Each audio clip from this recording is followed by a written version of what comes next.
안녕하세요. 베스트 매칭 오승영입니다. 오늘은 좀 이례적이지만 많은 분들이 관심을 갖는 또 대표적인 앰프 중에 하나죠. 매킨토시를 살펴보는 날입니다. MA12000. 이 제품은 어떻게 들어야 되고 또 원래 어떤 소리를 내야 되고 그리고 어떤 제품, 어떤 스피커들과 어울려서 어떻게 구성해야 되는지 평소처럼 이 베스트 매칭에 대해서 살펴보도록 하겠습니다.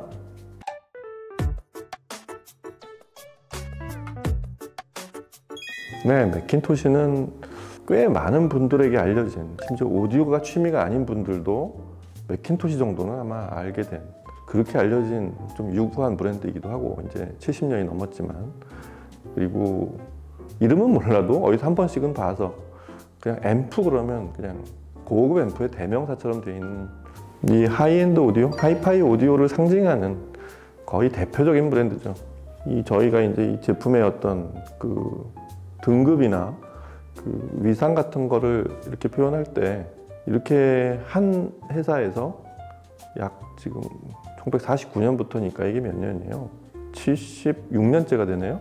이렇게 쭉 같은 높이로 회사가 이렇게 막 이렇게 뭐 등락이 있고 여러 변화를 겪고 이런 거에 거의 영향을 받지 않고 진공관 때부터 트랜지스터로 넘어오고 기타 이렇게 여러 스피커까지 만드는 그런 브랜드로 거의 같은 고도를 유지하면서 그렇게 80년 가까이를 유지하고 있는 그런 브랜드라는 점에서 일단 많은 관심을 갖게 하는, 또 소리를 안 들어보신 분들은 그런 어떤 소리를 내는지 이런 것도 궁금한, 그리고 어디다 놔도 이렇게 근사한 그런 인테리어적인 효과도 큰 그런 아주 대표적인 브랜드입니다. MA12000은 현재로서는 매킨토시의 플래그십 인티 앰프이기도 하고 유일한 하이브리드 인티 앰프이기도 합니다. 인티 앰프라고는 하지만 하나의 바디로 프리와 파워를 이렇게 묶어 놓은, 일체화시킨 그런 개념에 좀 더 가까운, 그러니까 인티 앰프라고 하면 뭐 일단 전원 트랜스나 이런 전원부를 공유하는, 프리하고 파워 앰프를 공유해서 만들거나 또 생략할 걸 생략한 그런 개념이라고 한다면 MA12000쯤 되면 약간 개념이 다르죠. 이거는 공유를 할 수 있게 그냥 두 개의 제품을 하나의 바디로 여러 가지 그 회로적으로 그 다음에 기계적으로 그렇게 완성시킨 제품이라고 보는 게 맞는, 그런, 다시 얘기하지만 인티 앰프의 플래그십, 매킨토시를 상징하는 그런 인티 앰프의 플래그십입니다. 매킨토시 설명할 때 가장 보편적인 말은 역시 파워라는 말이에요. 그 파워라는 말에서 모든 것들이 다 나옵니다. 이 제품을 만들 당시에 이제 뉴욕에서 출발한 회사답게 꽤 넓은 공간에서 음악을 듣는 그런 용도의 제품을 개발했고, 그래서 출력이 높았고, 처음부터 출력이 높은 제품을 만들다 보니 이 출력을 효과적으로, 이 출력에서 문제없이 이 출력을 낼 수 있는 그런 내부 구조와 시스템, 회로, 그런 것들, 앰프 자체를 넘어서서 이 앰프와 연결하는 다른 스피커, 특히 이런 제품들하고 연결이 됐을 때 그런 대출력 파워와 안정적으로, 그 다음에 그 원래 본인들이 의도했던 그런 파워풀한 그런 앰프의 사운드가 그대로 전해지게 그렇게 제작해온 그런 시간이었다고 할 수 있습니다. 그래서 진공관 시대를 주도했던 브랜드이면서 이제 60년대를 지나치면서 이제 이 트랜지스터의 시대가 오니까 진공관 시대의 소리를 그대로 트랜지스터로 옮겨왔어요. 이 점이 좀 특이하죠. 트랜지스터 시대에 맞게 새로운 변신을 한 게 아니라 진공관의 장점, 본인들이 만들었던 진공관 앰프의 회로적 장점과 그런 파워풀한 사운드를 그대로 트랜지스터에서 구현하도록 만든, 아마 그런 브랜드는 많지 않을 거예요. 트랜지스터는 트랜지스터고 진공관은 진공관인, 이렇게 라인을 둘로 이렇게 분류하는 게 일반적인 경우인데, 매킨토시는 진공관도 트랜지스터도 거의 같은 콘셉트과 사운드를 내게 그렇게 제작이 되어 있고, 그리고 진공관도 여전히 최신 제품들이 제작이 되고 있습니다. MA12000은 8옴 기준으로 350W 출력을 내는 하이브리드 인티 앰프입니다. 우선 바깥쪽부터 보면 매킨토시가 다른 제품들하고 차별화되는 부분들이 많이 보이죠. 첫째, 이 푸른색 레벨 미터, 이걸 이제 블루 글래스 미터라고도 하고 매킨토시 이제 블루 파워라고도 부르고, 참고로 매킨토시 앰프 출력을 제품 스펙 보지 않고도 바로 알아볼 수 있는 게 이 레벨 미터에 있는 그 숫자를 보면 알 수 있습니다. 지금 이 12000도 3.5, 35, 350 이런 숫자를 보면 350W 출력을 내는 앰프구나 이런 걸 알 수 있는 그런 VU 미터가 아주 멋지죠. 이 뒤에 푸른색 백라이트로 상징이 되지만 역시 바늘이 동작하는 그런 느낌도 최근 앰프들에서는 발견하기 어려운, 그리고 이 한 70년이 넘은 이 회사가 그대로 그 스타일을 바꾸지 않고 유지해 오고 있는 그런 부분입니다. 그리고 그 아래쪽에 보면 역시 또 이게 지금은 많은 앰프들에서 사라진 그 소위 이퀄라이저라고 하는 그 대역을 낮은 대역부터 높은 대역까지 보정해주는, 그게 제품의 등급에 따라서 이 보정 그 구간이 여러 개면 상위 제품은 그 구간이 여러 개로, 그래서 이 노브가 여러 개 달린 게 더 좋은 제품인 그런 밴드 보정, 대역 보정 이퀄라이저가 있죠. 이 MA12000에는 맥킨토시 앰프에서 최대인 8개 밴드가 탑재되어 있습니다. 그래서 사용자가 본인 듣고 싶은 대로 저역부터 중역, 고역을 마음대로 조절해서 세팅할 수 있는 그런 기능도 여전히 탑재하고 있고요. 그 다음에 이제 이 제품의 안으로 들어가 보면 제품이 출력이 350W가 되다 보니까 이게 맥킨토시 앰프의 어떻게 보면 핵심과도 같은 부분인데 그 보호 회로들이 굉장히 철저하게 돼 있어요. 그러니까 이건 구형도 그렇고 신형도 그렇고 앞으로도 그렇게 제작할 그럴 부분인데 그것도 이제 점점 진화합니다. 그 보호 회로도 여러 가지가 있는데 출력이 높다 보니까 이 앰프와 사용할 다른 스피커들은 갑자기 뭐 DC가 흐른다던가 대출력이 갑자기 흘러서 스피커를 망가뜨리지 않게 하기 위한 그런 대책을 초기부터 마련하고 설계에 포함시켰던 거죠. 대표적으로 파워가드라는 게 있어요. 파워가드라는 건 문자 그대로 출력이 스피커 쪽으로 들어오는 거를 미리 감지를 하고 그거를 컨트롤하는, 그러니까 어느 수준을 넘어가면 그 수준을 넘지 않게 스피커 쪽에 이상한 소리가 나거나 스피커를 심지어 망가뜨릴 수 있는 그런 신호를 사전에 컨트롤하는 기능인데요. 그 이상 신호가 갑자기 들어오거나 그게 아마 전류에 포함되어 있는 정상적인 음악 신호하고 다른 그런 신호가 오는 걸 모니터를 해서 그걸 컨트롤해주는, 그걸 차단시키고 정상 신호만 흐를 수 있게 그렇게 하는 장치가 파워가드고요. 센트리 모니터가 또 있어요. 센트리 모니터는 이걸 파워가드랑 혼동하는 분들이 있는데 정확히 말하면 얘는 회로로 만든 휴즈라고 보시면 돼요. 휴즈 자체는 음질에 영향을 많이 주기 때문에 과전류가 흐르면 끊어지게 만든 방식인데 이 센트리 모니터는 과다 전류가 흐르거나 뭐 갑자기 뭐 번개가 치거나 이런 이상한 신호가 들어오면 음악 신호랑 무관한, 그리고 시스템에 진짜 심각한 문제를 줄 수 있는 신호가 들어오면 그게 앰프 쪽에 가든 스피커 쪽에 가든 그런 큰 신호를 아예 처음부터 전류를 차단시키고 멈춰 세우는 그런 아주 신통한 아주 안전한 그런, 이게 사실은 가드가 좀 더 어울리는 그런 회로 차단 그런 방식인데 일단 그런 신호가 들어오면 끊었다가 다시 원래대로 리셋을 해서 다시 정상 온을 시켜주는 그런 또 이중의 파워가드와 다른 이중의 보호 회로가 바로 센트리 모니터입니다. 사실 맥킨토시 앰프를 들어보면 아주 자연스럽거든요. 이게 큰 소리가 난다, 아주 불안하다 이런 느낌이 없이 안정적이고 자연스러운 대출력을 내줘서 그게 맥킨토시의 어떤 상징과도 같은 부분인데, 그런 대출력을 위해서 뭐 출력단이 여러 개의 트랜지스터를 사용하기도 하지만 기본적으로 이 전원부가 대단히 크고 아주 고용량, 대용량으로 제작이 돼 있어요. 그래서 커패시터 같은 것도 같은 350W 앰프들하고 비교해봐도 약 2배 정도 용량이 큰 그런 커패시터를 씁니다. 대부분 맥킨토시 자사에서 외주를 줘서 본인들이 원하는 그런 스펙까지 그렇게 납품을 받는 방식으로 제작을 하고 있고요. 그런 이런 대출력이 동작하는 거, 그 다음에 이상 신호가 들어오면 멈춰 세우거나 아예 차단하는 이런 것들을 위해서 마이크로 프로세서들은 그 신호를 미리 감지하거나 이런 딱 필요한 전류가 그 정확한 전류가 흐르게 만드는 그런 거를 모니터하고 동작시키는 마이크로 프로세서들도 이전에 비해서 많이 진화되어 있는 그런 회로들을 탑재하고 있습니다. 그 다음에 이 제품은 역시 넉넉한 앞쪽 패널에서 봤을 때 8개 밴드 이퀄라이저가 있고 큰 이런 그 블루그래스 패널 같은 게 있다고 한다면 뒤쪽을 보면 뒤쪽이 앞쪽 패널 못지않게 화려합니다. 이 큰 앰프가 뒤쪽에 거의 빈틈이 없을 정도로 빼곡히 차지하고 있는 그런 인터페이스들이 또 맥킨토시를 상징하는 그런 부분인데 보면 위쪽이 바디고 아래쪽이 이렇게 베이스, 위쪽을 디지털, 아래쪽을 아날로그 이렇게 구분을 해놨어요.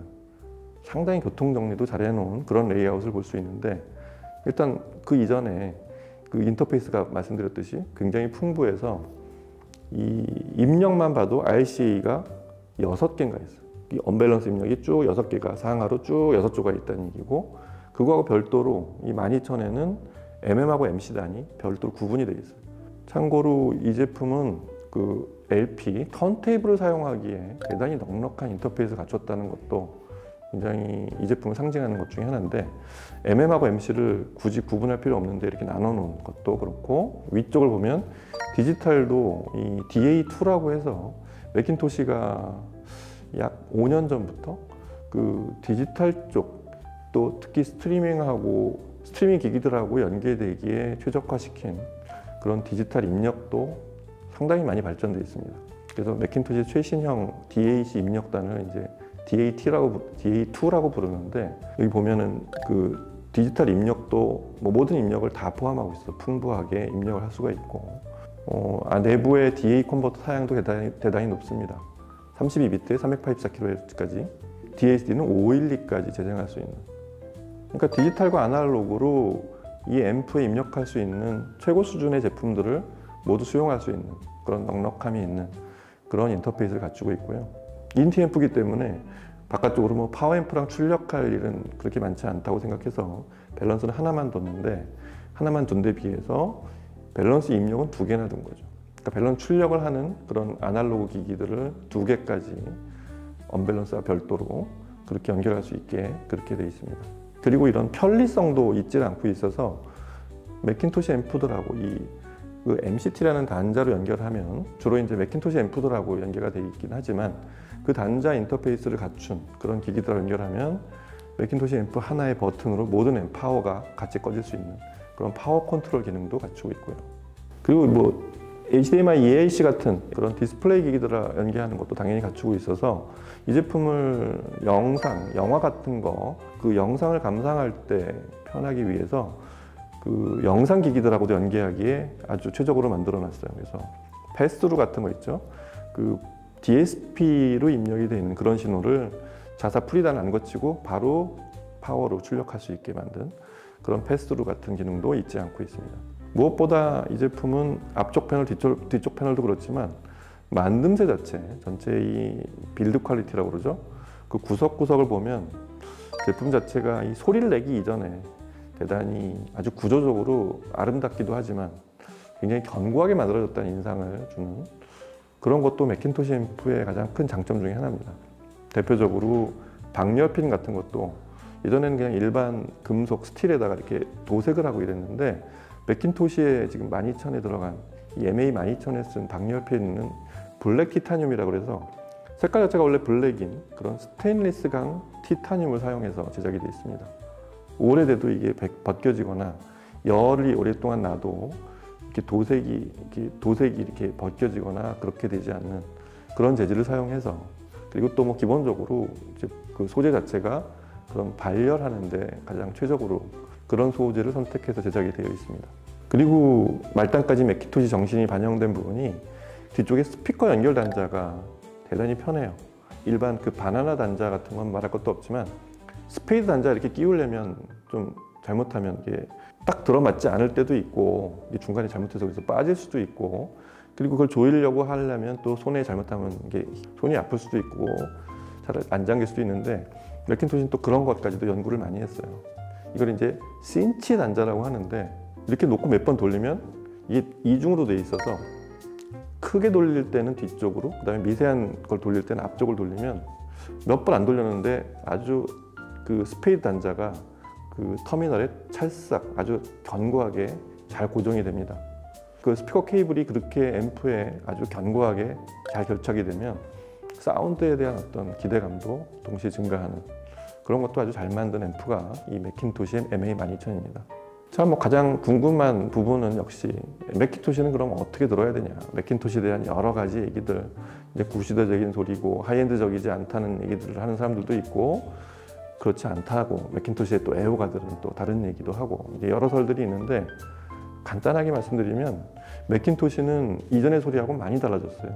80년대 소리 틀리고 90년대 소리 틀리고 2000년 초반에 만든 그때 소리가 가장 많이 바뀌었었는데 그 제품에서 또 소리가 많이 바뀌어 있어요.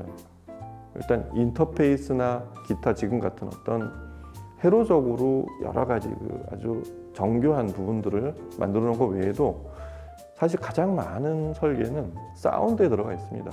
어떤 스피커도 특히 중저음, 저음이나 베이스가 잘 동작 안 하는 그런 스피커들은 맥킨토시하고 연결하면 출력이 얼마건 간에 일단은 아주 유연하고 잘 통제된 그런 베이스를 들을 수 있는 대표적인 앰프가 여전히 맥킨토시고요. 다만 고역의 투명도나 해상도가 좀 모자란다는 지적이 있었던 약 20년 전의 소리도 이제는 많이 달라졌습니다. 그 소리는 아주 유연한 중역과 아주 높은 대역을 이렇게 아주 날카롭고 선명하게 이렇게 만드는 스타일은 아니기 때문에 그런 스타일로 맥킨토시를 듣는 분들은 아마 별로 없을 거예요. 그 대역보다는 높은 중역대 소리를 아주 리얼하고 생생하게 만드는 생동감을 주는 그런 사운드가 있는 게 맥킨토시의 사운드입니다. 그게 중저역대의 어떤 풍요로움과 잘 통제된 그런 베이스를 기반으로 한 아주 이렇게 견고한 피라미드처럼 올라오는 그런 대역의 구성, 이런 걸 듣는, 구조적으로 그런 거를 듣는 사람이 안정적인, 그래서 악기 수가 많건 큰 소리가 갑자기 터지든 이런 것들을 아주 뭔가 이렇게 유연한 버퍼링으로 처리해서 생동감 있게 들려주는 그런 사운드를 들려줍니다. 그래서 이런 맥킨토시와 가장 잘 어울리는 스피커는 기본적으로 맥킨토시의 자사 스피커죠. 다만 이제 맥킨토시 자사 스피커들은 꽤 큰 공간에 쓰게 만들어졌어요. XRT 같은 스피커들은 높이도 막 2m가 넘어가고 어떻게 보면은 사용하기 나름이긴 한데 저희 나라 일반 가정 공간에서는 소화하기 좀 어려운 스피커들이라고 한다면 맥킨토시와 가장 잘 어울리는 스피커들은 따로 있습니다. 대표적으로 음압이 낮거나 그리고 이런 아이소바릭 구조로 중첩되어 있는 그 등압으로 움직여야 되는 그런 구조의 우퍼를 가진 스피커들의 맥킨토시 앰프를 쓰면 완전히 다른 세상이 찾아와요. 그거 하나만으로도 맥킨토시 앰프의 가치는 큽니다. 그래서 어떤 분들은 멀티 앰핑을 할 때 맥킨토시를 중저역만 쓰시는 분들도 있는데 그렇게 하면 이제 뭐 조절하기 나름이지만 전체적인 그 대역 밸런스나 사운드 밸런스가 조금 외화감이 있어서 지금은 맥킨토시 앰프 하나로 전체를 다 들으시는 게 훨씬 좋습니다. 소리샵 제품 중에 맥킨토시랑 잘 맞는 제품이 있죠. 아마 이건 의외로 잘 모르실 텐데 바로 윌슨 베넷이에요. 윌슨 베넷의 또 이 상위 제품들로 가보면 그 막 우퍼가 아래쪽에 4개, 2개는 아이소바릭 구조로 되어 있고 고난도 그런 베이스를 가진 그런 스피커들, 특히 아주 견고한 알루미늄 바디로 되어 있고 카본을 씌운 그런 바디가 아주 단정한 소리를 내는데 베이스가 동작을 안 하면 그 단정함이 조금 더 아래쪽으로 축소돼서 저음이 좀 왜소하게 들리는 경우들이 많단 말이에요. 그런 스피커에 맥킨토시가 아주 최적의 사운드를 만들어줍니다. 이 제품이 한 2,200~300만 원대 그 정도 되죠.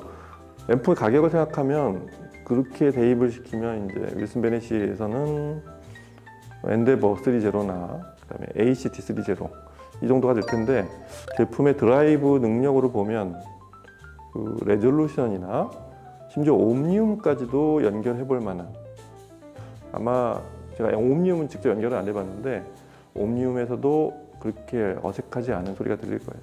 윌슨 베넷 스피커에서 뭔가 좀 약간 풍요로움이나 저음이 조금 더 다 좋은데 저음이 좀 더 나왔으면 좋겠다 하는 분들은 맥킨토시 앰프를 한번 생각해 보시면 좋은 대안이 될 수 있다는 것도 이번 기회에 한번 알려드립니다. 맥킨토시가 이렇게 유명한 거는 그 진공관 시절부터 유지하고 있는 그 오토포머라는 게 있어요. 이게 출력 트랜스죠. 이거는 트랜지스터 시대에 와서는 저 해상도를 해친다고 해서 잘 안 쓰는, 그 다음에 사라지는 부분인데 맥킨토시는 이 나름의 방식으로 그걸 진화시켜서 해상도에 영향을 주지 않으면서도 제품 그 스피커를 드라이브 할 수 있는, 그러니까 2옴, 4옴, 8옴 이것도 진공관 앰프에서만 있는 그런 단자, 그 저항이 다른 그런 출력단인데 맥킨토시는 트랜지스터에서 여전히 그걸 유지하고 있어요. 그래서 350W 출력이 스피커 자체에서 저임피던스가 되든 임피던스가 변화하든 그걸 아주 안정적으로 드라이브 해주기도 하지만 이 앰프의 2호 4호 8호 단자 어디에 연결해도 350W 출력이 똑같이 나오는 그런 메커니즘으로, 그런 출력단으로 제작이 되어 있다는 것도, 어떤 스피커도 잘 드라이브 할 수 있는 이런 스피커들이 맞는 앰프를 찾고 계시다면 MA12000 같은 앰프 한번 꼭 들어보시기 바랍니다. 아주 좋은 파트너가 될 거고요. 아직도 한 20-30년 전에 얘기하던 매킨토시 해상도는 지금 들어보시면 그런 문제는 기본적으로 없다는 것도 들어보시면 바로 알 수 있을 거예요. 본인이 익숙하게 듣는 음악으로 들어보시면 바로 아시게 될 겁니다. 자, 오늘은 오랜만에 매킨토시, 소리샵에서 매킨토시 얘기하는 경우는 드물지만 매킨토시가 소리샵에서 이 지금 시점에 굉장히 중요한 앰프 중에 하나죠. 매킨토시 자체에서도 중요하고, 오디오를 듣는, 그 다음에 앰프를 이렇게 스타일별로 교체해가면서 듣는 오디오 파일들한테는 빠뜨릴 수 없는 앰프 중에 하나, 매킨토시의 MA12000 플래그십 인티이기도 하고, 매킨토시 고유의 하이브리드 구조로 제작이 되어 있는 유일의 인티 앰프인 MA12000을 살펴보고 어떤 스피커와 매칭을 하는 게 좋은지도 같이 얘기를 나눠봤습니다. 다음 시간에 다른 제품과 얘기로 찾아뵐게요. 감사합니다.